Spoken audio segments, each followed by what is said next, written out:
What's up, everybody? You are tuned in to the Cris And Mo. podcast, episode 161, Takeover Wednesday. Hope everybody's having a good evening. Whatever you're doing, you're at home, you're at work, whatever you're doing, we appreciate you tapping in with us. You're listening on the playback. We appreciate you too. Like and subscribe and share. Um, we got a lot of things to get into, some basketball, football. WrestleMania 41 is among us. We'll give our predictions for that and some other things too. But until then, Ma, what is going on? Not much, man. Feeling good, man. Excited for the show, man. Ready to go, man. How you doing today, my brother? I'm okay, man, but we're gonna get through this day. For sure, for sure.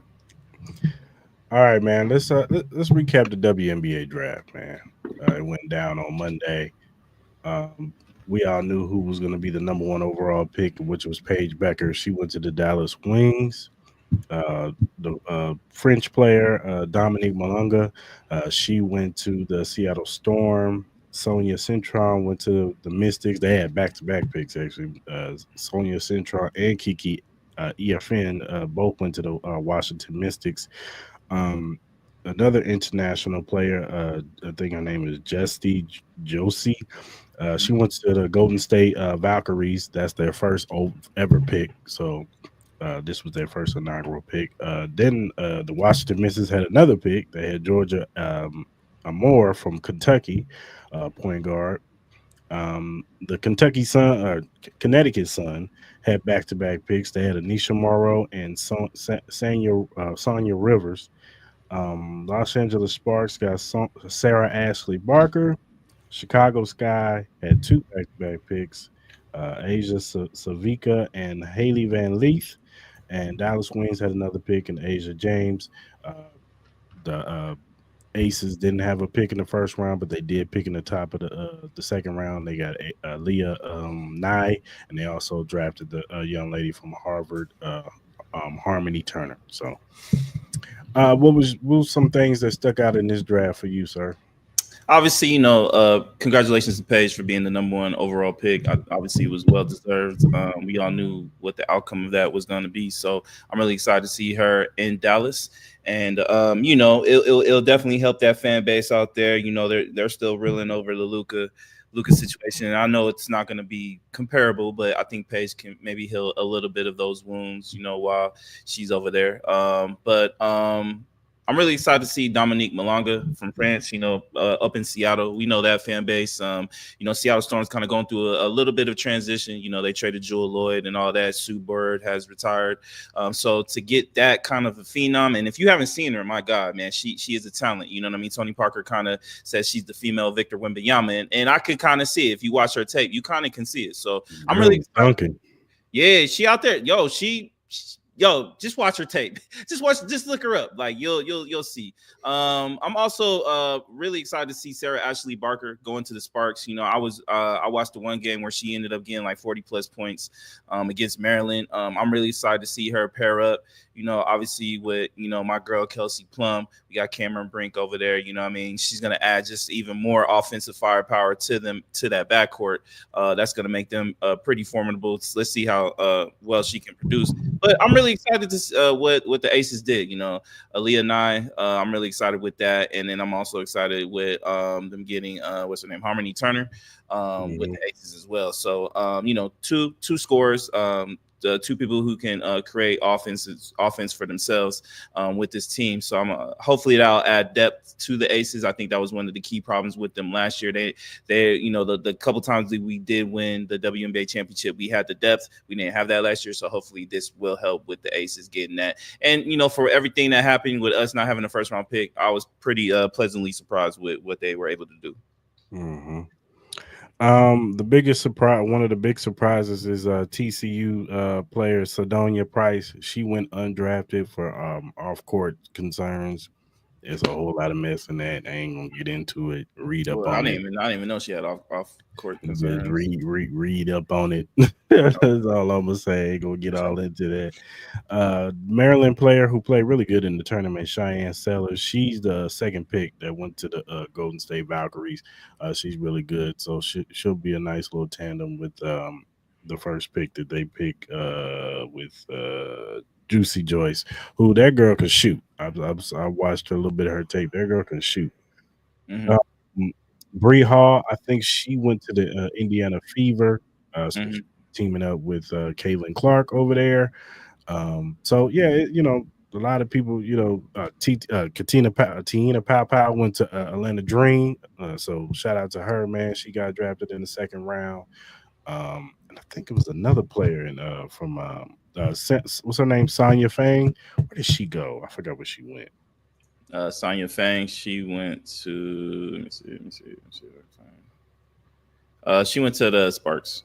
Okay, yeah, she went to the Sparks. So that's enough. That's another piece of, at least on the bench as far as a backcourt. And she possibly can, supply some much needed, backup plan just in case Cameron Brink isn't, ready to go.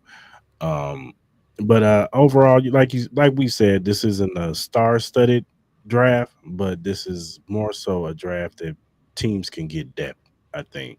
And I think a lot of teams got better in this draft with some of the players, especially the Washington Mystics with all the picks they had. Kiki Efan can possibly they're comparing her to Asia Wilson. They're saying her potential is Asia Wilson. So Yeah, I think that's a little. I think we need to calm down on that. Asia Wilson is a special player, but she has the talent. I'm not saying she doesn't, but those are some very very big shoes to fill. mhm. Question: How do you feel about Haley Van Lith re-teaming up with Angel Reese? I mean, there's been some talk on Twitter land that in her little interview, she looked a little like she was kind of forcing the smile, man. You know what I mean? I Especially, I think some of the reasons. that's just social media. I mean, Yeah. it's different coaching, it's different culture. It's not even the LSU culture. Yeah, they got Angel Reese and they got Camila Cadoza, but I'm sure that this head coach knows how to use Haley Van Leaf. She's not your traditional point guard. You know what I'm saying? She's more of a shooting guard type point guard. You know what I'm saying? Like she can dish it, but they're gonna figure out ways to use it. I don't even think she's gonna start right away. I think she's gonna come off the bench anyway. So um, I think she'll be fine. She'll be fine. She'll be fine Yeah. where she's at. I have no problem where she's at. Yeah, man. Yeah, congratulations to all the ladies. Shit, preseason starts pretty quick. They start beginning Mhm. of May, so we will definitely be able to see all these ladies really, really soon and see how they all perform. So I'm pretty excited to see how the WNBA season forms this year. Yeah, for sure, for sure. Hey man, let's go to college football. We talked about it on Monday. Nico Lamaliva has signed with UCLA. Oh, it's Colin official. Kerr, yeah, Colin Kerr is the one who reported it earlier, and then Mm. I saw it on my timeline that he signed with UCLA. The reports are that he's going to be taking a massive pay cut, and of course, the parents gonna have to save face, and no, we're not here for just the money. It was just the offense. We wanted to get a better offense, so we'll see. But he cost himself some money doing this, and this is the risk of when you do this when you haven't lived up to the hype that was placed upon you. You know what I'm saying? It'd be like we said before, if he had balled out last year and got deep into the tournament, even if he had got to like the semifinals and balled out and then go out like he did, then he probably would have got more money. You know what I'm saying? He would have got the $4 million had he had balled out, but he didn't. His defense was carrying him, and then I don't know what happened. I don't know, somebody got in the dad's ear or what, but he got bad advice, and now here they are in UCLA, and they're probably gonna have to take a pay cut. So I don't know how much the money is, but yeah, I'm hearing it's not the 2.4 million he was making at Tennessee. I heard So it's like 1.5 or something, yeah, 1.4 or something like that. Um, Look, man, at the end of the day, this family and whoever represents Nico, they got to stop talking to us like we're idiots, dog. Like, come on, man. If this wasn't about money, then you would still be on Tennessee. If this was about the offense, I think you could have a clear conversation with the head coach. And with you being a star quarterback, he would definitely listen, because at the end of the day, if you're successful, he's successful. You know what I mean? I don't think that would be too much of an issue for them if you had any kind of issues with the offense. But yet you're going in asking for $4 million.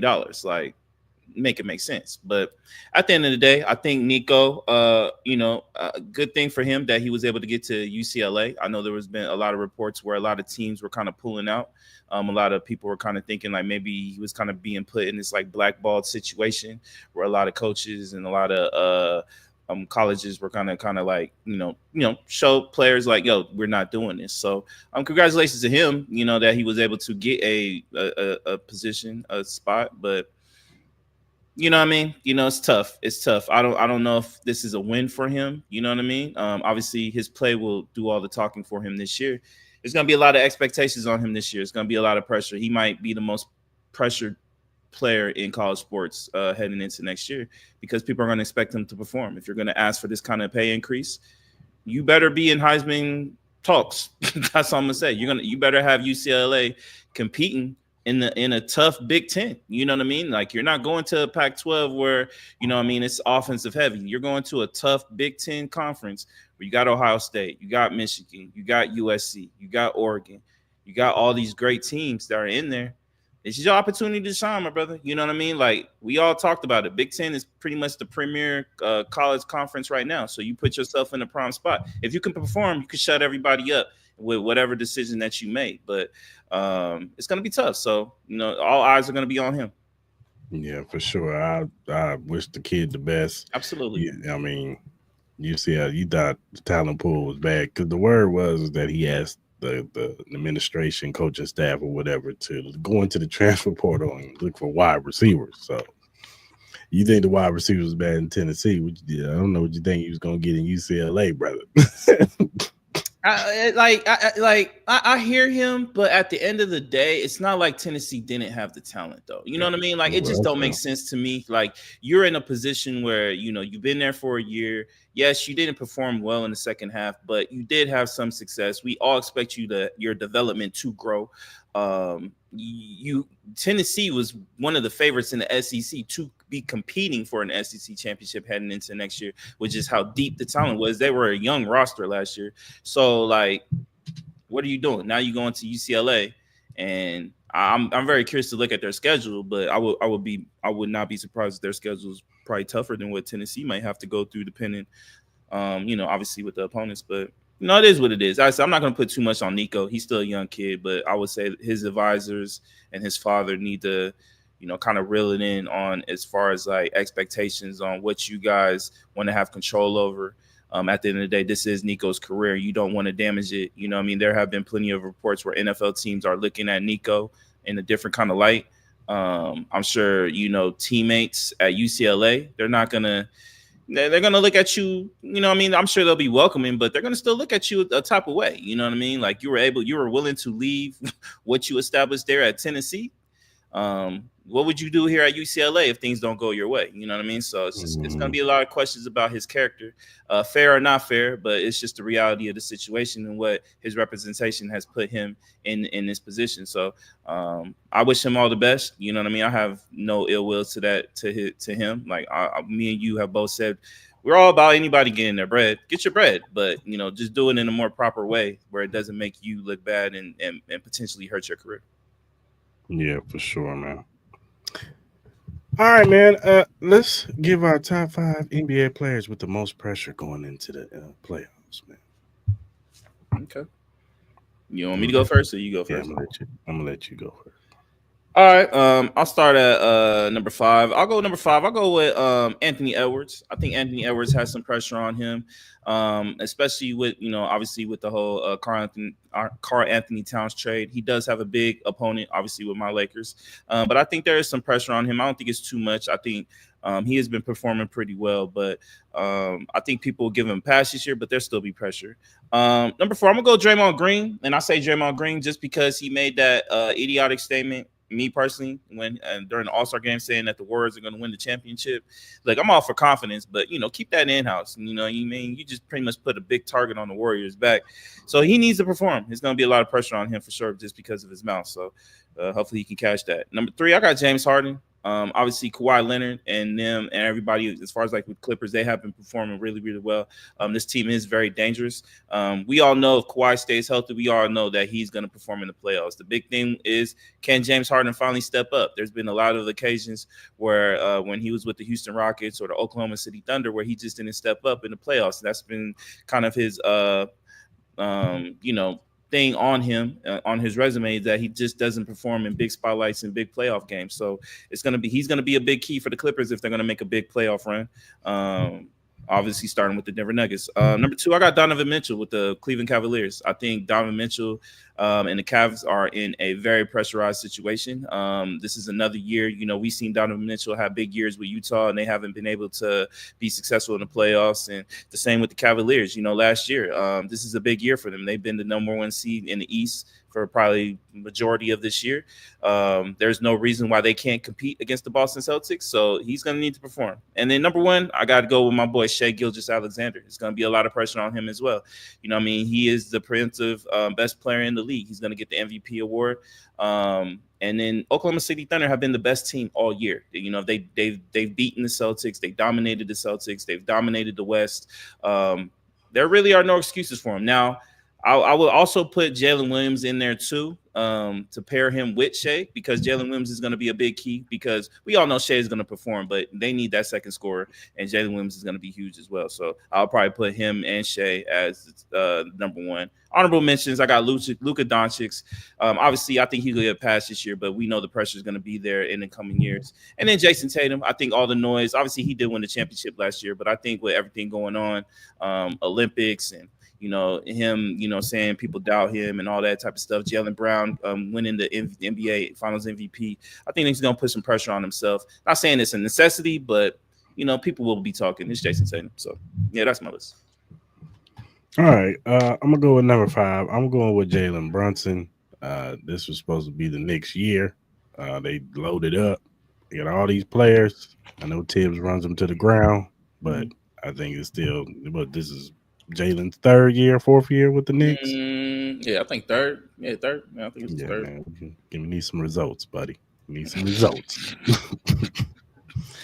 Number 4, I know this is crazy, but I'm gonna say LeBron James, because he got what he wanted.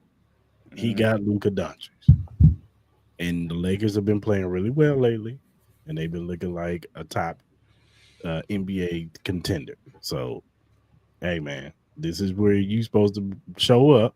You got your number 2 guy.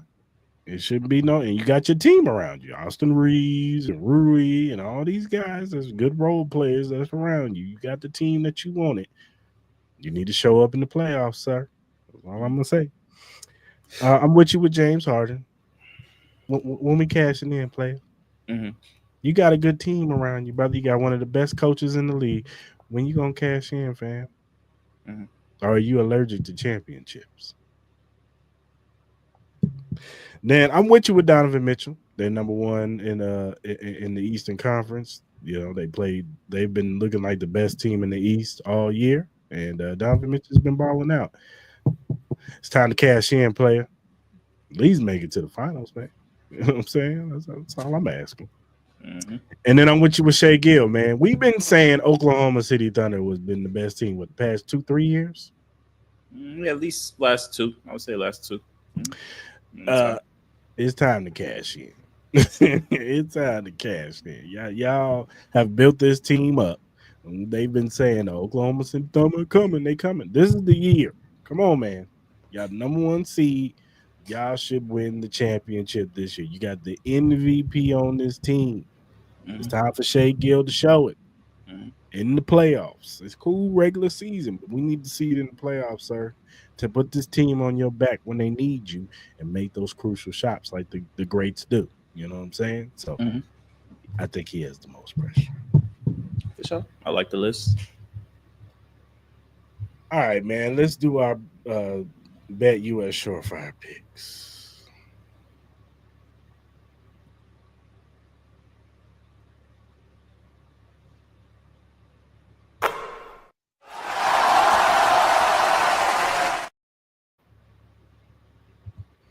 All right, what you got?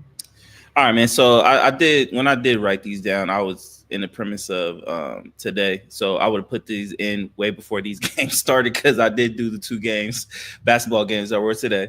And I'm gonna be honest with you. My take would have been a bust. So, but I'm gonna tell you anyway. I took the Bills -2, which that was that shit was a sham, and then the Kings -5 with the Mavs. That's not looking good right now. I also took the Giants money line with the Phillies, and then I took the Yankees -1.5 with the Royals. So yeah, I'm sure my take was bad. So I'm gonna go with the Miami Heat on Friday against the Hawks, and I'm gonna go with the Knicks over the Pistons. Well, no, I'm gonna take the +7 from the Pistons. I'm gonna take the +5.5 from the Bucks. Okay. Um, I'm gonna take the -2.5 with the Nuggets, and I'm gonna take -4.5 with your Lakers, and I'm taking the +14 with the Orlando Magic and Celtics. That's free money to me. I'm sorry, it's me. And I'm going to take the -1.5 with the Rockets. So All right, man. If you go to any of our social media links, social media platforms, you'll see the link to the BetUS website. You click on it. This is first time users only. You click on it. You put in your information. Put in the promo code Join125. You get 125% signing bonus plus 10% gambler's insurance because they got other things on the website that you could do. That means 3 risk-free bets. That's uh, on your first 3 deposits, a minimum of $100 up to $5,000. So if you bet $100 on your first 3 deposits and you lose, you keep your money. So you can keep your money or you can win some money. So regardless, you got money coming. So go to BetUS, sign up, and tell them Chris Lamont sent you. sir, sir. And that is our BetUS short fry picks.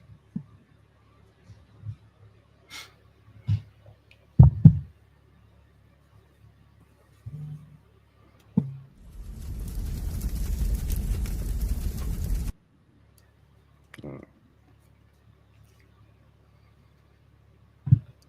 all right, it's time for Maul's favorite part of the show, random news.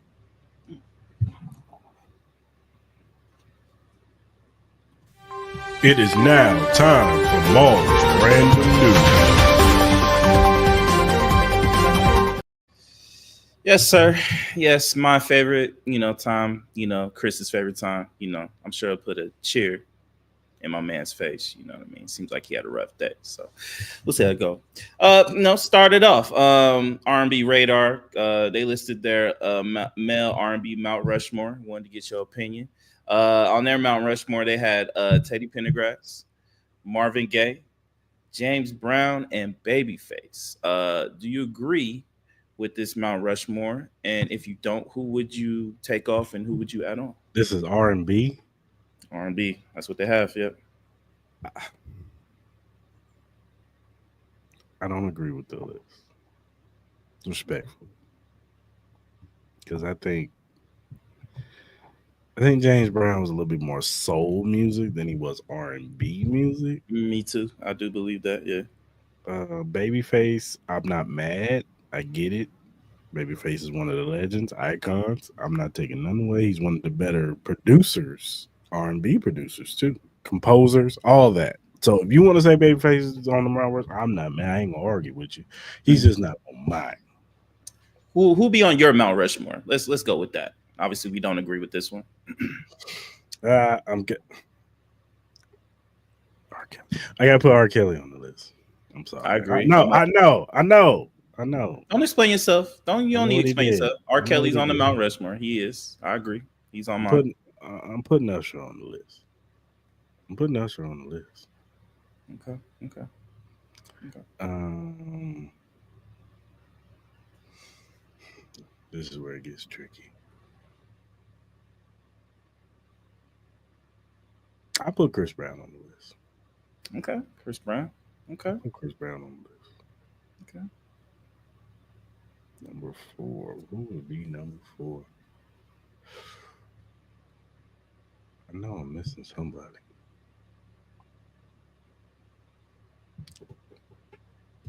I can't think of another fool.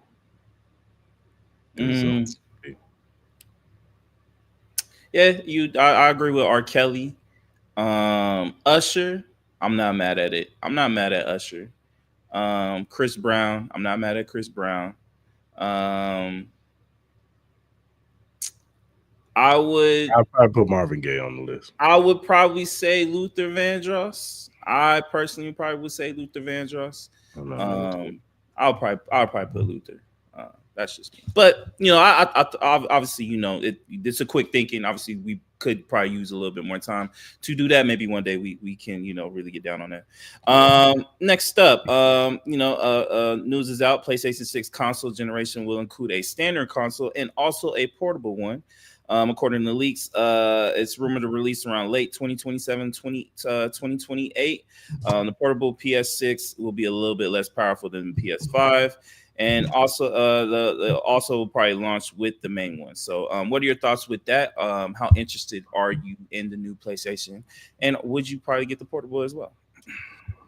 I mean, what's the portable? What, to travel with or something? Yeah, it'll be like kind of like their The Switch? new PSP. It'll be like their new PSP. Yeah, it'll be like their Switch and all that.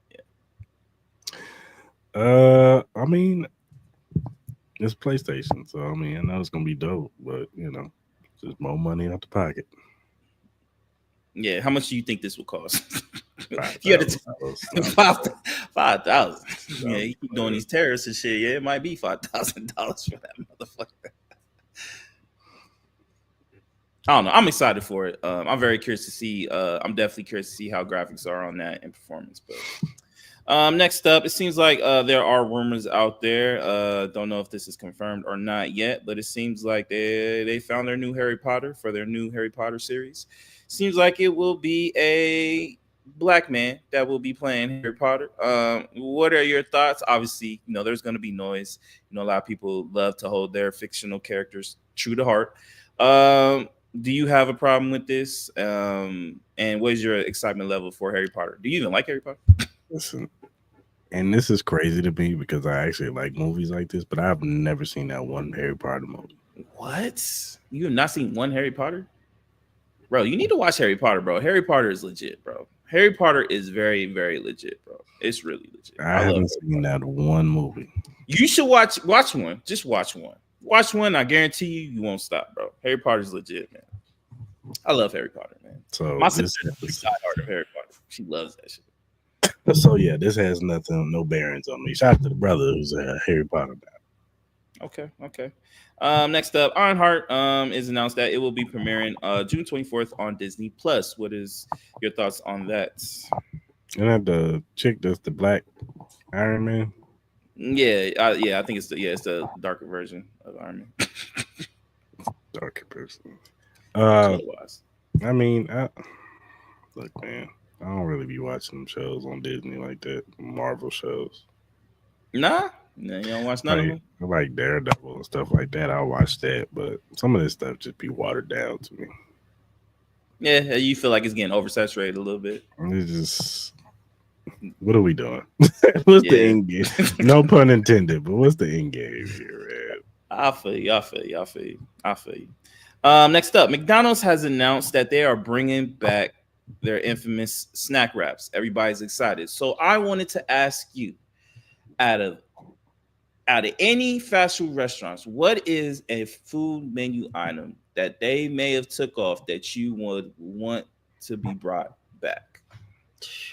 I don't even know. I don't even know, brother. I'm trying to think. What did somebody remove that I would want back? I don't know. That would be something I'd have to sit down and think about. I know one. I want Jack in the Box to bring back their blueberry French toast sticks. I really want that. I miss those. I don't know, man. You ever a McRib person? I love the McRib. Yeah. I'm surprised they don't make that like a full just me. You just keep that on, man. Nah, man, it brings in too much money. People jump on it as soon as they come out. Limited edition. Yo, facts. They really do. They really do. Next up, there's an opportunity for everybody out there. A new life in a new city called Pawnee City in Nebraska is offering to pay Americans $5,000 cash to move there, plus $50,000 towards a down payment to buy a home. Only 900 people live there, as far as their current population. Would you take this offer? I gotta see this place. Well, you think that's a good enough offer for you to maybe consider that? No, because I gotta see what I'm getting myself into. That's true. That's true. From the pictures I saw, I don't know what kind of job you would get to sustain that house, but good luck with that.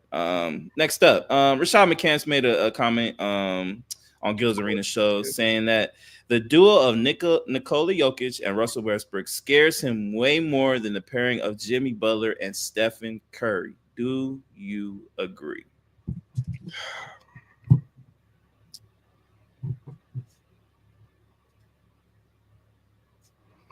No. Why? Because Russ ain't what he used to be. Yeah. Like Jimmy is still, he's relatively still Jimmy. Steph is relatively still Steph. Mm-hmm. No, Jokic is, he takes it over because right now he's probably better than all three of those players. Mm-hmm. But we talk about a tandem. I'm more scared of Jimmy and Steph because I know Jimmy's going to give me the defense and, he can score when he needs to score. And then Steph is Steph. Yeah, no, I agree with you. I would probably be more scared of Jimmy Butler and Stephen Curry. I'm assuming that he's just putting Nikola Jokic on such a higher tier that he kind of oversaturates what Russell Westbrook would, kind of do. We all see the mistakes that Russell Westbrook has. No disrespect to him, but right. I get it. I understand, but I'll agree with you. I'll go with Jimmy Butler and Stephen Curry. Next up, I'm not sure if we talked about this, but I'll put it on here anyway. Ian Rappaport reported that Jalen Ramsey and the Dolphins are mutually set to explore trade options. Obviously, with this happening, he's due 25.1 fully guaranteed for this upcoming season. Where would you like to see Jalen Ramsey potentially go if he does get traded? By the way, shout out to Pretty Ricky, man. He predicted this. Man, be spot on, dog. Probably the Commanders. Commanders? Mm-hmm. Here's the thing, though. I would switch Jalen Ramsey to free safety. Yeah, there was a report saying that a lot of people think that he should move to safety and because he would probably produce a lot better. I'm not mad at that. Would he be open to that? I don't know. Because he has the football size to play that position. No, he does. Because he's a bigger corner. He's like 6'2", 15, 210. So you would just move him, play the Commanders, but just play the safety spot? No, They did lose Jeremy Chin, so it's a possibility. I don't know if they got anybody, but he's a ball hawk in corner, so he'll be a way better ball hawk in safety. So yeah, I agree. I could see the Commanders doing that. It seems like they're in like an all-in state, especially with Jane Daniels in that contract. So yeah. All right, last one. Wallow made some interesting comments about black businesses. I will play you a snippet of it, and then I just want to get your opinion and your thoughts about it. All right. Here we go. All right. I'm black. No black people. Nobody gives a fuck about that. Kill that shit. Now, either you got a good business or you don't. All that shit, don't nobody want to hear that shit. That's a hustle. Support me because I got a black business. Is your restaurant clean? Is the food good? Do you got consistent cooks? Is the material on your shit good? Stop doing that. Oh, you support the white people? No, I support consistency, baby. Yeah. Fuck about what color you is. I'm gonna spend my money. That paper, I'm gonna spend them deals where the fuck I want to spend it at.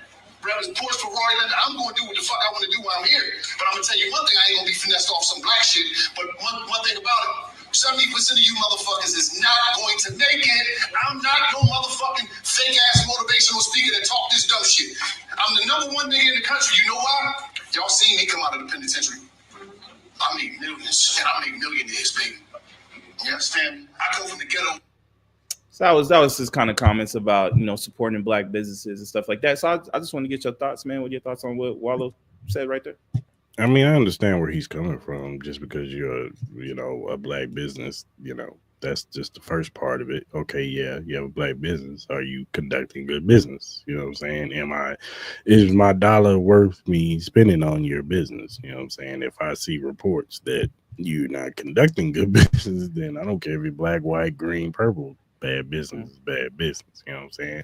If people reporting that the food at your restaurant is nasty, then hey, it has nothing to do with you being black, man. It's you make nasty food. You know what I'm saying? Or your service is bad, or if you're selling clothes, you don't ship them in a expeditionally time, or whatever. Um, I hear what he's saying. You know what I'm saying? Like, I'm all for supporting black businesses for sure, for sure. But at the end of the day, you still need to do your research and make sure that they are conducting good business.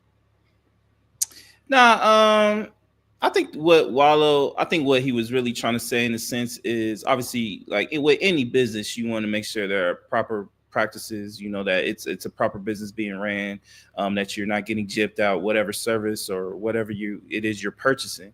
I would say this though, I think the messaging was bad, just the way he delivered the message. It just sounded very just really defiant about black businesses. Like I think there are a lot of great black businesses. I think the perception that black people can't run a business, that it's ghetto, that it's never ran properly. You know what I mean? I think that's just a misnomer. I think there are a lot of great black business people, men and women out there that are running extraordinary businesses that are profiting, that give you great service. I think we got to start getting rid of that stigma. And I think the way he kind of just made this statement puts a little bit more of just the emphasis on making it seem like black businesses are just ran like trash. And I just think that's my whole thing with this messaging, that he just delivered it in a poor way. I understand what he was trying to say, but I don't think it's gonna hit. I don't think so. It just sounded poor. But no, that's just my thoughts. But that's random news for tonight. For sure. All right, man. Let's talk about the NBA awards. Mm-hmm. Now, the awards should be announced soon, especially since the playoffs is coming. Go ahead and let you lay this one up, sir. All right. I don't know. I made mine who I think is gonna win. I don't know if you did it, but I'll go ahead and read mine. For NBA All First Team, I personally had Shea Gilgeous-Alexander. I got Cade Cunningham. I got Jason Tatum, Giannis Antetokounmpo, and Nikola Jokic. I think this is easy by far. I think those 5 players should definitely make it on first team. Did you have a first team at all? I didn't do the first team. I did everything. Okay. No worries. On defensive player of the year, I gave it to Evan Mobley. I think Evan Mobley and just what he was able to do to get that Cleveland Cavaliers team to the number 1 seed, especially on the defensive side. Between him and Jared Allen, I think Evan Mobley has been a premier defensive player. I gave it to Evan Mobley, man. Who'd you have? I went to Jared Jackson Jr. I thought he did really good on the defensive side for Memphis. I know they didn't have a good ending to their season, but still, I gave it to Jared Jackson Jr. Not man. For coach of the year, I gave it to JB Bickerstaff. I think what he did with the Detroit Pistons, I think was nothing. No one expected the Detroit Pistons to be where they're at this year. I think they've overperformed what all expectations were, and I think JB Bickerstaff definitely deserve. Came close. I really wanted to give it to my man JJ, but I can't help but give it to JB Bickerstaff for what he did with that team, and he's really changed the culture of the Pistons team. I'm with Kenny Atkinson for the Cleveland Cavaliers. I think what he did with that team. I know they were good last year, but I think they've took it up to another level with him, and I like what he's done over there, so I'm gonna roll with him. I'm not mad at that. For rookie of the year, I gave it to Stephon Castle of the San Antonio Spurs. Man, I think he's been the best rookie. I think there have been a couple of really good rookies, Zachary Ricochet, and all that. But I love what Stephon Castle did this year. Obviously, it sucked that Victor Wembanyama did get put out for the rest of the year. I think that was back in like February. But yeah, I give it to Stephon Kessel. I agree. I'm with Stephon Kessel too. For most improved, I had to give it to my boy AR-15, Austin Reeves. He's been cooking all year. He's established himself being a star. He can potentially be a all-star player next year, averaging 25 points, triple doubles, carrying his team, especially when games when Luka and AD and Braun were out. Man, he's played amazing. So I gave it to AR. I'm gonna go with Zubac from the Clippers. So I'm not mad. He's been performing. He's been doing his thing. So I'm gonna roll with my man over there with the Clippers. I'm not mad. He should still be our center. I'm still mad about Magic doing that dumb shit. For sixth man of the year, I think it's easy. I think you got to give it to Peyton Pritchard. He's been performing really lights out all year. He's been one of the more consistent players next to Derek White and Jason Tatum. I think it was easy. Peyton Pritchard should win this. I'm with you, and I understand that, but I'm gonna go with Malik Beasley from the Detroit Pistons, man. Okay. I think he's been doing his thing coming off the bench, man. So he's been helping them out, and you see how the Pistons have been looking all year. So I'm gonna go with Malik Beasley. I'm not bad. He was my number 2. I'm not mad at that. For clutch player of the year, I had to go with Nikola Jokic, man. Like, you know what I mean? He's not going to get the MVP. They got to give him an award, man. He's had an unbelievable historical career, and we all know how clutch Nikola Jokic is. It's easily Nikola Jokic. I agree. And then MVP, Shai Gilgeous-Alexander. No, sir. It's Shai. Come on. What we doing, bro? Give my man the award, bro. Yeah, for sure. All right, man. Let me ask you a question, man.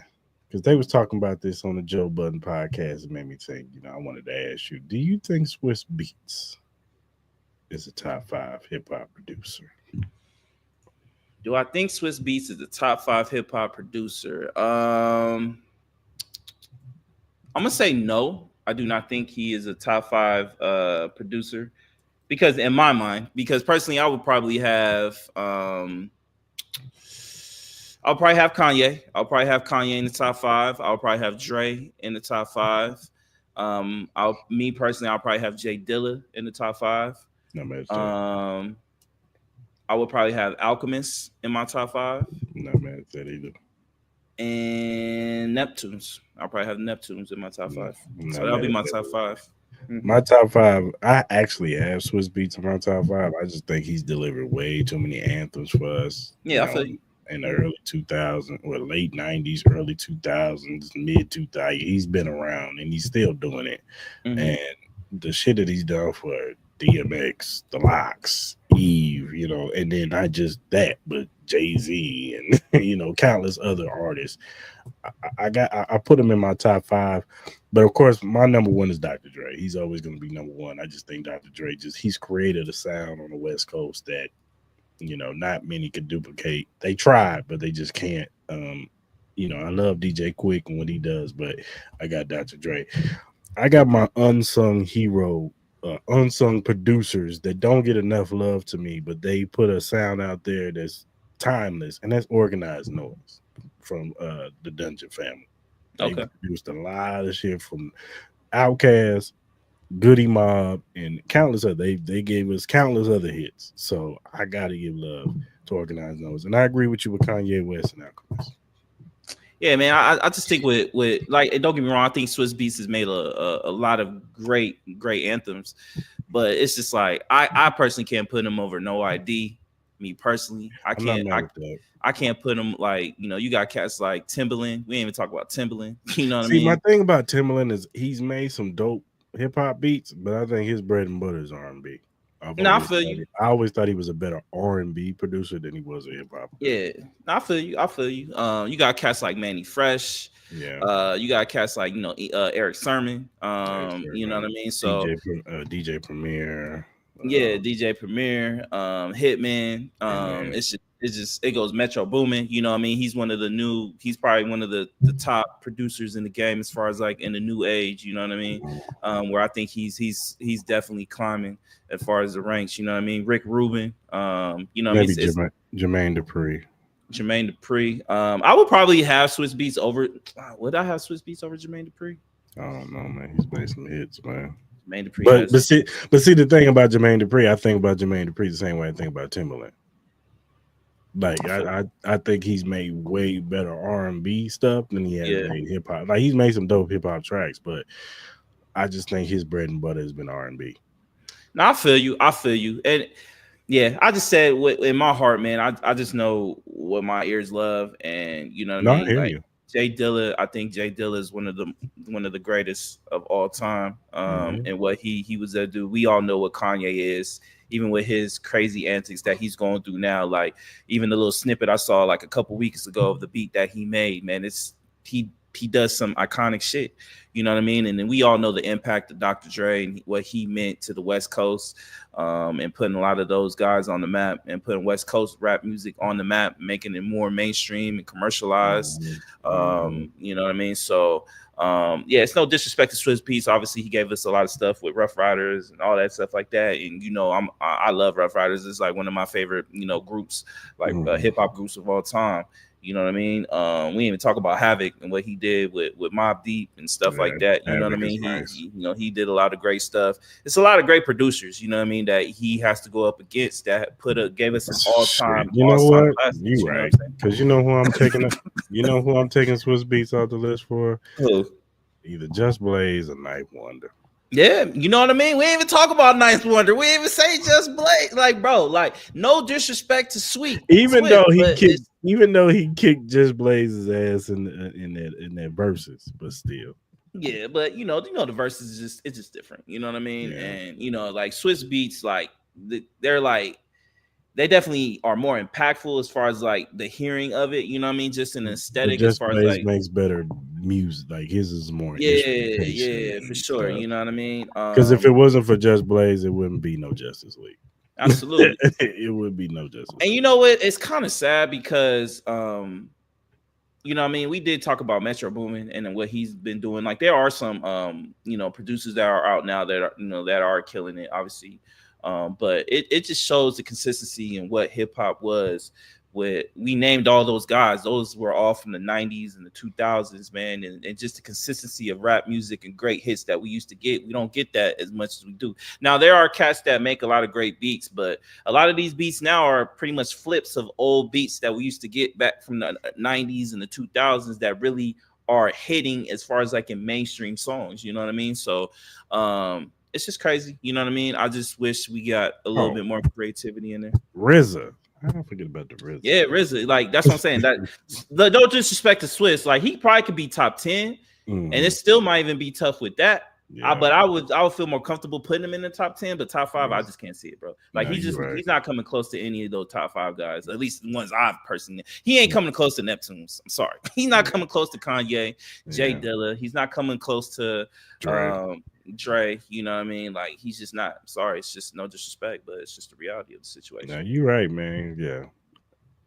You get to talking yourself out of it. Yo, and I get it. Like the first initial thought, you'd be like, yeah, Swizz Beatz should be, because you literally start forgetting about all the great producers that we had back in the day. You know what I mean? Like even Q-Tip, look at Q-Tip. Wait, you know what I mean? Like, come on, dog. You right. You know what I mean? So I love Swizz. I love them all. You know what I mean? But I love everybody that, you know, I even looked up a list. Somebody did a top 50 greatest hip hop producer list, and majority of them, I love them, man. I love them all. You know what I mean? We've gotten some great hip hop music. I know we don't get the great amount that we used to, but it's out there, man. It's out there. There's some guys right now. I like. There is. The Conductor. He's nice. He does a lot of stuff for Griselda. I love Conductor. Yeah, I love Conductor. Yeah, he does a lot of stuff for Griselda. 38 Special. He raps, but he also makes dope beats too. Who else? Oh, man, there's so many producers. I think J. Cole. DJ Mustard's fire. Of course. You know I think J. Cole doesn't get the proper respect as a producer. No, he doesn't. Like a lot of people think a lot of his shit puts him to sleep, but you know, obviously, you know, he does some really good stuff. Like Cool and Dre. You remember Cool and Dre? Now, obviously, they're not gonna be top 10, but you know, they were fire. Noah, Noah 40 for Drake. You know, he's done a lot of great stuff. You know what I mean? Daz Dillinger from the Dog Pound. Yeah, the Beat Miners. You remember the Beat Miners? Them cats. You know what I'm saying? Even Tyler the Creator, man. Tyler the Creator produces some of his music too. You know what I mean? He does some really good stuff too as well.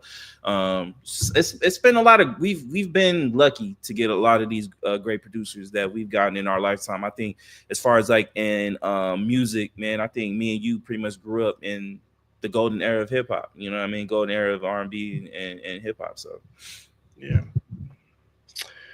All right, man. Before we get into our next topic, let's do a real quick commercial. Introduce yourself to Magnet, the ultimate sports drink. Are you ready to take your performance to the next level? Do you want a sports drink that eliminates the muscle cramps and fatigue when working out or training? Meet Magnet, the sports drink designed for athletes who refuse to settle for mediocrity. It's power-packed electrolytes and rehydrates and restores balance with their scientifically formulated blend with magnesium that fights fatigue and boosts endurance.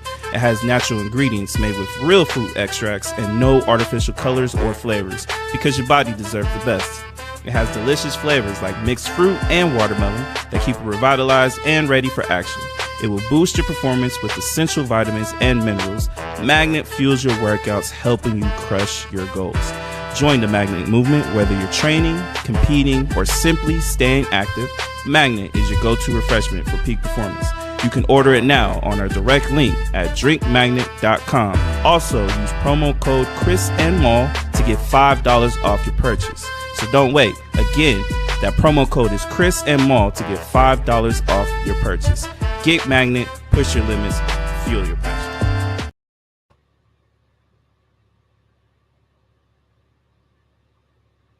All righty. Shout out to Magnet Sports Drink. you know who I forgot? Trackmasters too. That's who I was thinking of. Trackmasters. No. Yeah. All right, man. Let's do our NFL offseason outlook. We're gonna do the Cardinals and Rams. Give me a few seconds. I gotta pull this up.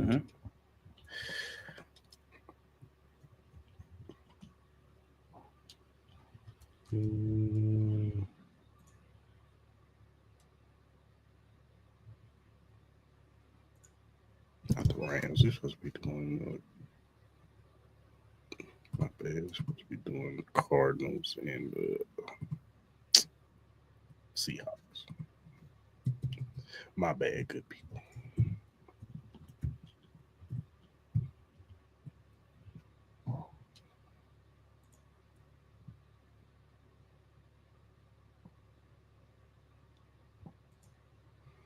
In a few minutes, it's loading.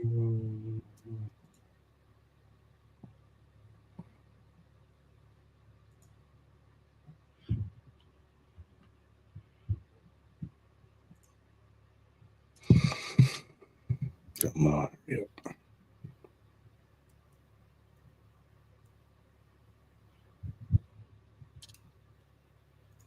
All right, let's start with the Cardinals. The Cardinals signed defensive end Josh Sweat. He was with the Eagles, Super Bowl champion Philadelphia Eagles. He signed a 4-year, $76.4 million deal, $41 million guaranteed. They also signed Calais Campbell. He's still doing it at his age, but he's still productive. They signed him to a 1-year deal. They gave Trey McBride contract extension, 4 years, $76 million, making him the highest paid tight end. He's coming off of a great season, 111 receptions, 1,146 yards. So that's a good sign for them. I think they still need to add to that defensive line. They need to add another wide receiver, another playmaker wide receiver to go with Marvin Harrison Jr. I do like the kid Michael Robinson that they drafted last year too, but I still think they need another wide receiver. As far as the running back, what's the running back they got from Florida State last year? What's his name? I forgot his name. But hopefully he could take that step forward because I had high hopes for that kid. I think he's a playmaker in the waiting. He's definitely got the burst to be a playmaker. But we'll see if they draft another running back to go with him. But I think defensively they need to add something on the defensive line, and they probably need to add something in that secondary for sure. You talking about Trey Benson? Yeah. Yep. I totally agree. I think this is going to be a big year for Kyle Murray. I think obviously with all the noise about him, you know what I mean, there's been a lot of trade talks, potentially of maybe moving Kyle Murray. Obviously, I agree with you. I do think they need to add another offensive piece, especially on that wide receiving core, the defensive line as well. I wouldn't be mad at that. I'm really very curious to see what they do in the draft and what direction that they got going. I forgot where a lot of people have them mock getting, but it's going to be interesting. They showed a lot of promise earlier in the year, and then they kind of like just faded off. But they were a resilient team. Just got to get a little bit more explosive. Obviously, Kyle Murray just has to play consistent football. You know what I mean? You have one of the better tight ends in the league right there. James Conner's still producing. The defense is young. Obviously, they could add a little bit more depth to it, but it's a young and promising team that if they could just get a couple right pieces and more consistent play, they could surprise a lot of teams in the NFC West. So, yeah, for sure, I agree totally. The Seattle Seahawks, they traded Geno Smith to the Las Vegas Raiders for a 3rd round pick. They also traded DK Metcalf to the Pittsburgh Steelers for a 2nd round pick, and they have released Tyler Lockett, who's still out there. They released him, but they added Sam Darnold. He had a really good year with the Vikings last year. He signed a 3-year, $105 million contract. Cooper Kupp, who was released from the Rams, he signed a 3-year, $45 million deal. And they also added DeMarcus Lawrence to booster up their defensive line. As far as the Seahawks go, this is a changing of a guard because now Geno's not there. You got Sam Darnold. Well, can Sam Darnold duplicate what he did with the Vikings? Because he doesn't have the Vikings weapon. I like JSN. That's all they got. Yeah. I mean, they got Cooper Kupp, but he's past his prime. He gets hurt all the time. Yeah. He's not Jordan Addison right now. So they're going to have to add some more playmakers on this team to help out JSN. He can't just be the only one there. I wouldn't be surprised if they add a tight end if they're sitting there. Maybe Loveland goes there. Maybe Amika Ibuka or Matthew Golden can go there too. They definitely need to add some playmakers on that. Defensively, I think they can add some pieces here and there, but I think their defense is actually fine. They got pretty decent pass rushers. The linebacking core is actually really decent, and I like they got 2 young corners that's really good. So yeah, with Woolen and Witherspoon. So maybe add a safety. You know what I'm saying? Maybe they can add one of those top safeties. That's in the draft. But outside of that, I think Seattle's in this solid spot on the defense. This offense that they need to add, put some pieces around Sam Darnold. I agree with you. I think this all comes down to the offensive side of the football with them. Obviously, you said it, change the guard with Sam Darnold. DJ Metcalf gone. Tyler Lockett gone. A lot of it will come down to health because a lot of the players that they do have on this current roster, especially on the offensive side, get continuously hurt. Running backs, Cooper Kupp, like he's an amazing talent, but he does have injury history problems. JSN, he kind of showed out. I think that's the main reason why they got rid of DK Metcalf, that, they just became really, really comfortable with him being the star wide receiver. I agree with you. They need to add some offensive talent. It's going to come down to Sam Darnold, man. It really is.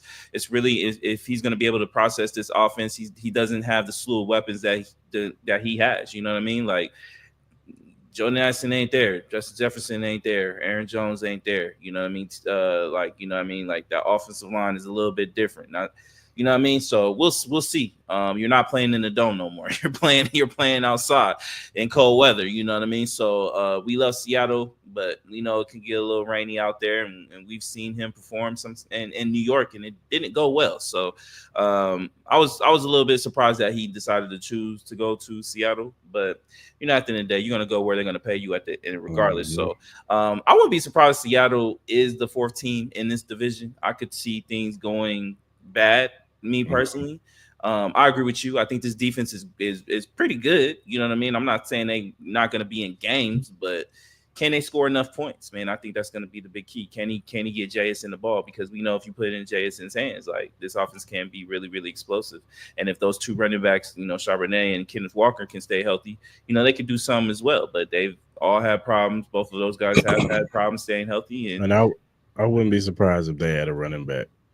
That's what I was about to say. I would not be surprised, especially with the depth that the running back position is. Like the running back position is probably one of the more top tier positions as far as talent in this draft. If you can't get a running back out of this draft, you did something wrong, especially if you need one. You know what I mean? It's just too many talented ones out there. Yeah, they just got to find some offensive explosion. I would not be mad if they got a running back to help him, you know, especially with the play action pass and take a little pressure off Sam Darnold. Yeah, I agree. All right, that does it with our NFL offseason outlook. That does it for our off-season outlook for all the teams. Go back to all the other episodes and you can listen to all of them. We'll probably do some early predictions as far as, you know, maybe we'll do divisions and stuff like that. Monday maybe we'll do over unders for season win projections. Maybe we'll do that. You know what I mean? We can do that. Yeah. All right, man. We all know what we're here for, man. It's WrestleMania week. You know, WrestleMania 41 is out here in Vegas. I've seen the people walk around with their T-shirts. They ready to go. The buses have loaded up. Planes have got loaded up. I think they're touchdown already. Most of the events start happening tomorrow. But let's predict this card, man. Let's see. Let me pull this up.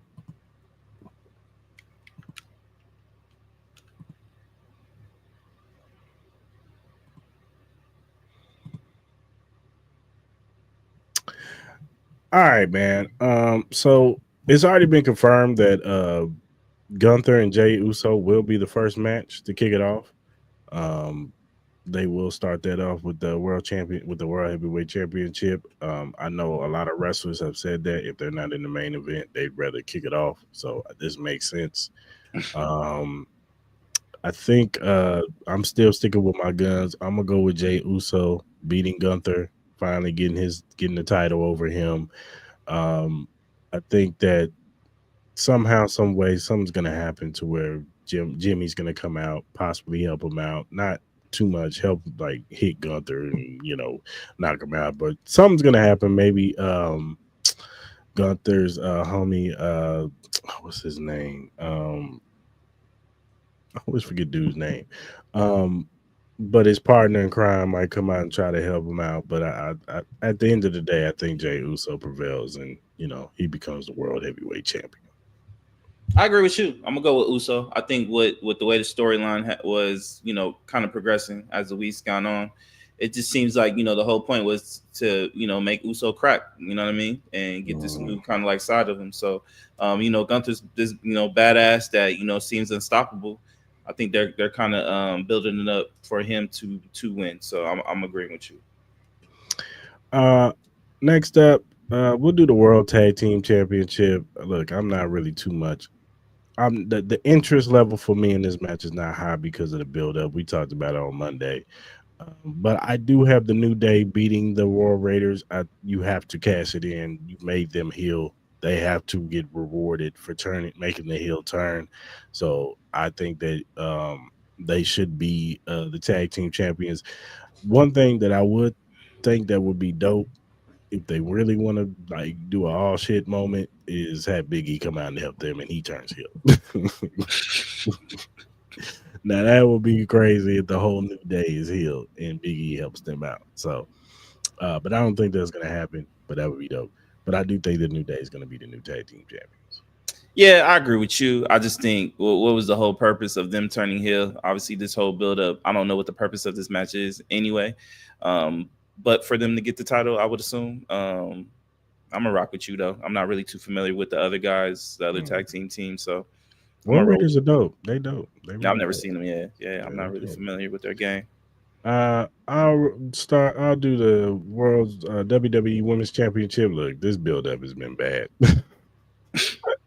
And they got a little personal in one of the promos against each other. But the last week was kind of cool. Charlotte jumped her in the parking lot and she jumped her again in the ring, trying to make it a little bit more. But I'm gonna roll with Charlotte. You can't have her win the Royal Rumble and do all this and not let her get the 17-time championship. Right. Like you gotta let her win that. Like she's like, it is what it is. Let her beat her pops. Let her have her shine, and just let her move on. You know what I'm saying? Shout out to Tiffany. She had a cool little reign, but I think Charlotte can reset everything, and we can get back to business as usual. I agree with you. This buildup has been weird to me. I don't understand it at all, but I'm gonna rock with you, man. I think Flair is gonna win, man. They brought her back, so they make the whole big deal over at Royal Rumble with her. So why not just go ahead and give her the belt and seal the deal? El Grande Americano, aka Chad Gable, we all know it's Chad Gable, is going against Rey Mysterio. This has been a cool little build up. I ain't mad at it. If you really want to do something, you gotta let El Grande Americano win. He's been putting the little metal plate in his mask. You gotta let him hit Rey Mysterio upside the head with it or something. I know American Made will probably come out and help him or whatever. LWO is going to get involved somehow. But you got to let El Grande Americano cash it. You got to let him win this. I love Rey. Rey's put in his time in. He's solidified. It's time to put Chad Gable all the way over with this El Grande Americano. I think they're going to play it safe and let Rey win. But if it was me, I would book it for El Grande Americano to win, and then they have a few going into Backlash. But that's just me. Yeah, you would understand it more who would more likely be leaning to win this. Me personally, I'm going with who my favorite is. I want Rey Mysterio to win this, man. It's just, we don't know how many more WrestleManias we're gonna get from Rey Mysterio. So I'm gonna roll with Rey, but you would know more if El Grande is more fit to get the win. Yeah, I just think that you can't have him do this gimmick and then he loses. No, I feel you. You know what I'm saying? He's been hiding it. I think they're gonna do the whole match. He's gonna tear the mask off and lose. I don't know. But if it was me, I'll have El Grande Americano. The United States Champion, my guy Jacob Fatu and my guy LA Knight are facing off each other. Look, I know everybody wants Jacob Fatu to win. I know they do. And look, I would love for Jacob Fatu to win the United States belt. But I think Solo Sikoa is going to come out. He's going to fuck something up. And he's going to cost Jacob Fatu the match. And which is going to segue for Backlash for Jacob Fatu versus Solo Sikoa so they can break up all that bloodline stuff. Because I think that's about to be a done deal. So, yeah, I think he's going to cost him the match. And I think LA Knight's going to end up winning and retaining his belt. No, I kind of agree with you and your sentiments. We all know Jacob Fatu. He's going to get his time. He's going to get his time to hold the belt. We know that's coming. So I agree with you on the whole storyline and then wanting to break the bloodline. It does seem like they want to get away from all that and kind of go through a whole new phase. So I'm going to agree with you. And then we got the main event, CM Punk versus Seth Rollins and Roman Reigns. Now the whole stipulation of CM Punk and Paul Heyman is going to be in CM Punk's corner because that was the favor. So Roman on Monday, he wasn't really feeling it. He called out Paul Heyman. He even shoved him on the ground. He got the betterment of I think CM Punk Seth Rollins. He got the betterment of Seth Rollins. Seth Rollins kind of got into Roman's head and pretty much said, Paul Heyman chose to be with CM Punk. He didn't, you know what I'm saying? He had a choice. So, and Roman kind of agreed with him and he beat up Seth and then he shoved Paul Heyman to the ground. Him and CM Punk got into it. Then Seth Rollins got the better of both of them. Here's the thing. I don't know who's going to win this match. But what I think. Who I think would be what's going to happen. I think Paul Heyman is going to turn on CM Punk and Roman Reigns, and I think he's going to leave out with Seth Rollins. You think so? Huh? Why you think that? It's just the writing on the wall. That CM Punk is his best friend. Roman Reigns that's his tribal chief. And Seth Rollins he's in that mode right now and he's said so many things to where he's kind of saying a lot of stuff like John Cena. What's best for business is for me to win. If Roman wins, he's selfish. He's about himself. He dies with him. If CM Punk wins, pretty much the same stuff. Whereas he's saying, if I do it, I do what's best for business. Mm-hmm. I whatever they need me to do, I do what's best for business. So I wouldn't be surprised if Seth leaves out. Paul Heyman does something to both of them, one of them, I don't know, and Seth Rollins ended up leaving out the winner. Nah, hey, I can't explain. Hey, you explain it better than me, my brother. At this particular time, it makes sense. The only thing that I don't like is that the way it left off with Seth Rollins is on top, and I did not like the interview he did. I think it was with Casey Hayward from Pittsburgh Steelers, but I did not like that he they asked him about him selling his soul to The Rock, like John Cena, and he pretty much kind of put it out there like, oh, I could if it was best for business. I'm like, why would you say that? Like, yeah, just kind of leave it a mystery. Like, man, I don't get into all that, man. I'm just concentrated on my match. That's all you had to say. Nah, I feel you. But whatever. But I still got Seth Rollins winning. For sure. Yeah, I'm gonna rock with you, man. Yeah, it just fits. What about the Jade Cargill fight? Oh yeah. My bad. I'm rolling with Naomi. I think Naomi she wins. wins. I think she. If you want to keep this, you got to keep this feud going into Backlash, and you can't have Naomi make this change and then she just get beat by Jade Cargill. Like, I think Naomi's going to win, and I also think she's going to get help to beat Jade Cargill. I don't know by who, but I think she's going to get help. With the other person that helped her beat her up? Possibly. Or Bianca? just not Bianca? It may be Bianca, but I don't think Bianca's going to come out. But whoever comes out, I think that person is going to help and align herself with Naomi and make Naomi a stronger force as a heel. And then they go into Backlash, maybe have a street fight. I don't know. But I think Naomi should win this match, personally. Yeah, you know me. I'm gonna go for my boo. I'm going for my boo, regardless. I don't care about the storylines. I want my girl to win. This is probably one of my more interesting matches I really want to watch on Saturday. And shout out to Jade and Naomi. They clowning on X. Some of the stuff they saying. Naomi this morning, Naomi told Jade that her abs are fake. What's her name said that we know you go to the DR to get your ass shots.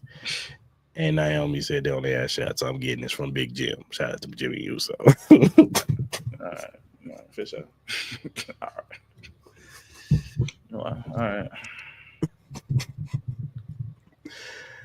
All right, man. Let's do night 2.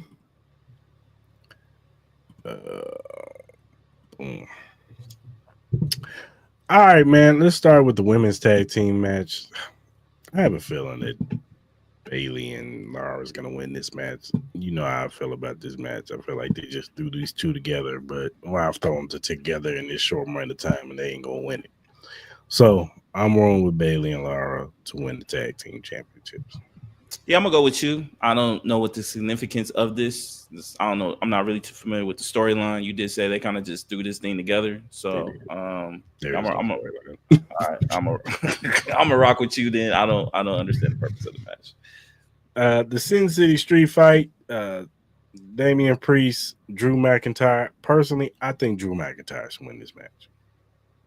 I think he's taken enough L's in these PLEs. I think it's time for Drew to get back on the winning side. So I think he should win this match. I think Damian Priest will be fine. Maybe they'll do something again in Backlash. Personally, I think they should let this die right here and let them move on from each other. But I think Drew McIntyre should win this match. That's what me. Yeah, I'm gonna roll with you, Drew Mac, Damian Priest. Is he still with the group, or he split? He split a long time. When they turned on him, he split. Gotcha. And then he got traded over to SmackDown, so he's not even affiliated with them no more. Gotcha, for sure. The AJ and Logan Paul match. Let AJ win. I don't care about Logan Paul. He's got a dope move though. I give him that. It's gonna be a good I move. saw that new finisher he got. Yeah. That shit's hard. I think they're gonna let Logan Paul win. I think so. I think they're gonna let Logan Paul win. Man, He just, I think no matter how Karrion you Kross- feel about him, he does bring eyes. He does bring a lot of eyes. And he's really good in the ring. He is really good. So. I think Karrion Kross will get involved in this match somehow, some way. Maybe he'll bring out the evilness out of AJ Styles, and AJ Styles will beat the hell out of Logan Paul bloody. I don't know, but you're probably right. Maybe Logan Paul wins this match on a humbug, but I also think that AJ could just go overboard and just go crazy on him and beat the hell out of him or something because Karrion Kross is just provoking him or whatever. This is just a normal match. It's a normal match. There's no rules. It's just a regular match. So. Then you got the Fatal 4-Way Intercontinental Championship: Penta versus Braun Breaker versus Finn Balor versus Dom. I think this is the beginning of the ending of Judgment Day. If it was me booking this, I would have Dom Mysterio win the Intercontinental Championship. You would. I would have him either pin Finn Balor somehow, some way. The Braun Breakers, somehow spears Finn or spears Penta, spears Finn. What's your name? Hits him upside the head with a chair, and then bam, pins Finn Balor. And that's when the dissension starts. Because why would you pin me? Mm-hmm. But if it was me, I would have Dom Mysterio win the title. I don't know who's gonna win this. I honestly don't know who's gonna. I can see them letting Braun Breaker retain. But if it was me booking this, I would have Dom Mysterio win this match. I feel like they're gonna have Breaker win again. I don't know why. It's just me. I don't even know what his purpose is. Like, who is this guy supposed to be? Like, what's his story? Like, I'm that homie with the belt. Like, what's his story? Like, who? Braun Breaker? That's what's your name, son? The Steiner brothers' son. That's Steiner brothers. Oh, okay. Not Big Papa Pump. Rick. Gotcha. I didn't know. I'm trying to get familiar with all these. When he was in NXT, he was a beast, dog. He's that dude, man. Like I've seen him wrestle. Like he's ill with it, but I'm just not familiar with like who he is. Like, you know what I mean? Yeah, but, he's the Rick Steiner's son. Gotcha. For sure. Then you got the women's championship match: Bianca versus Rhea versus Io Sky.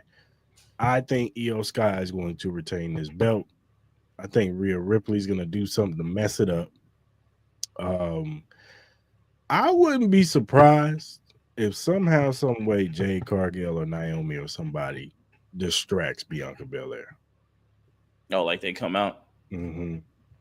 And it could be a trend from night 1 to night 2. You know what I mean? Like whatever happens in their match, it could leak into this one. Could be something like that. They kind of distract her, and maybe Io gets the upper hand on Bianca, and Rhea's pissed off, and then she gets pissed, and then somehow, some way, at Backlash, maybe we get Bianca and Rhea or somehow. I don't know, but I got Io Sky walking away as the champion, retaining the belt. I'm not mad at that. I don't know. For some reason, like I know they've kind of thrown in that storyline that Rhea's never beat Io Sky and all that. Like I wouldn't be surprised if they did a pin, like she pinned her or something, and then I don't know, like maybe some weird shit might happen. And then just them trying to force Rhea to be in this match. I don't know. It just kind of gives me like Rhea's gonna win, but that's just me. Yeah. And then we got the undisputed WWE Championship. Cody Rhodes versus John Cena. John Cena is a heel. Now, he will be appearing on Friday on SmackDown, so I don't know how that's going to look. Look, you can't have this heel turn and not have him win. That's what I say. You just cannot. Like, if he loses, everything that you've built up with his heel turn has died. Yeah. Nobody will care. No. And he has 6 months left on his contract. He's got till December. Yeah. So, and you've already booked it to where he's going to be appearing afterwards. Mm-hmm. Yeah. So you got to let him win this match. Yeah, he's winning. Now, you know there's going to be crazy antics. The Rock probably going to come out. Travis Scott probably going to come out. I think Randy Orton's going to come out. I think all kinds of. I think the person who's going to align with John Cena is going to be the reason why John Cena wins. And the person I got is Seth Rollins. You think Seth Rollins? Seth Rollins is the guy. He's the other guy part of the Rock's crew. Because he's the only one. I know Roman hasn't really talked about it, but I think Roman just be like, I'm in my own world. I ain't worried about that shit, dog. But Seth Rollins is the only one, as vocal as that dude is, he is the only one that has not said a word about the John Cena heel turn. He hasn't said a word. He hasn't said nothing about The Rock. CM Punk has said stuff. Other people have made mentions of it. But he is the only one who's not good, bad, indifferent about the whole switch up. And I think him and Paul Heyman are going to align themselves with The Rock and John Cena. That makes sense. I think he comes out acting like he's going to come help Cody. And he's going to hit him with the betrayal chair shot to the back. I'm not mad.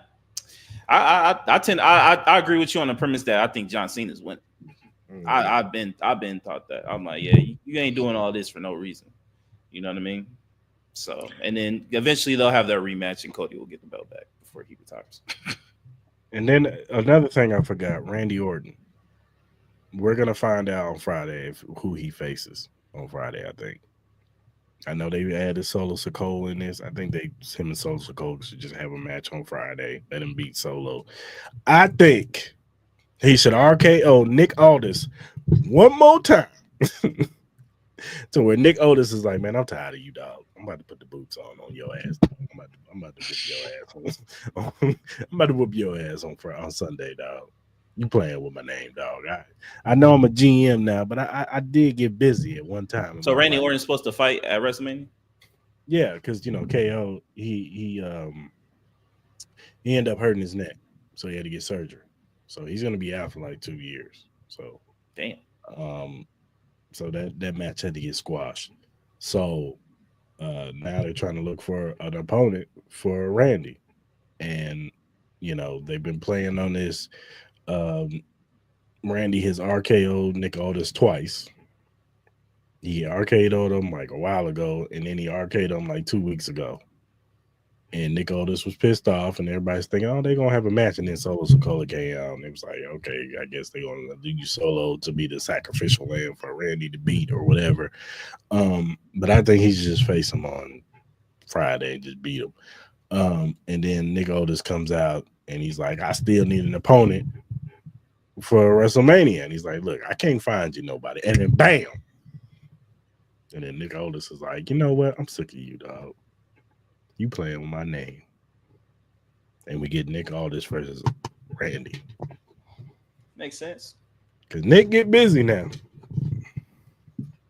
He just been doing his his GM thing. So what's the word, man? Where you what you doing for WrestleMania, man? I don't know, man. Probably, I'm actually gonna talk to you off camera about that. Oh, all right. But all right, man. That does it for all the topics, man. You got anything else? Nah. I think we hit everything. For sure. All right, man. If you want to donate to the Cris Tallamall podcast, you can donate to our Cash App, Cris Tallamall Podcast. We, whatever you want to donate, we would greatly appreciate it.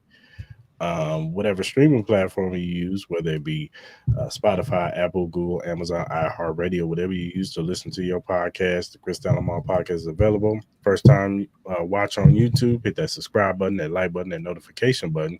So when we go live on Mondays at 10 a.m. Pacific Standard Time and Wednesdays at 9 p.m. Pacific Standard Time, you can jump in the live. You can talk about these topics. We want to hear from you. We want to get your opinion.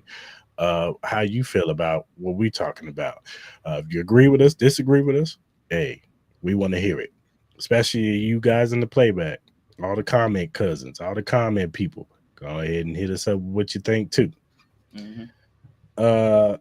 and whatever social media platform you use, whether it be X, Instagram, Facebook, TikTok, Threads, Twitch, whatever you use to do your social media on. The Cris Mall podcast is available at Cris Mall. Go ahead and follow us. We'll follow you back. Just some regular guys who like to talk sports and music and movies and all kinds of various other things. So go ahead and hit us up if you have critiques, feedback, or if you have a question or topic that you want us to bring up on the show. If we like, say, question or topic, we will bring it up. We will shout you out because we want to show love to those who show love to us. So go ahead and follow us and, man, hit us up via DM, email, or our mentions, and we will get back to you as soon as we see it. All right, good people. Hope you guys have a good rest of your week. Hope everything is good.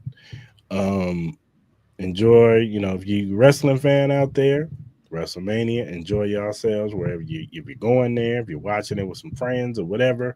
NBA playoffs start this weekend, so you got that going for you.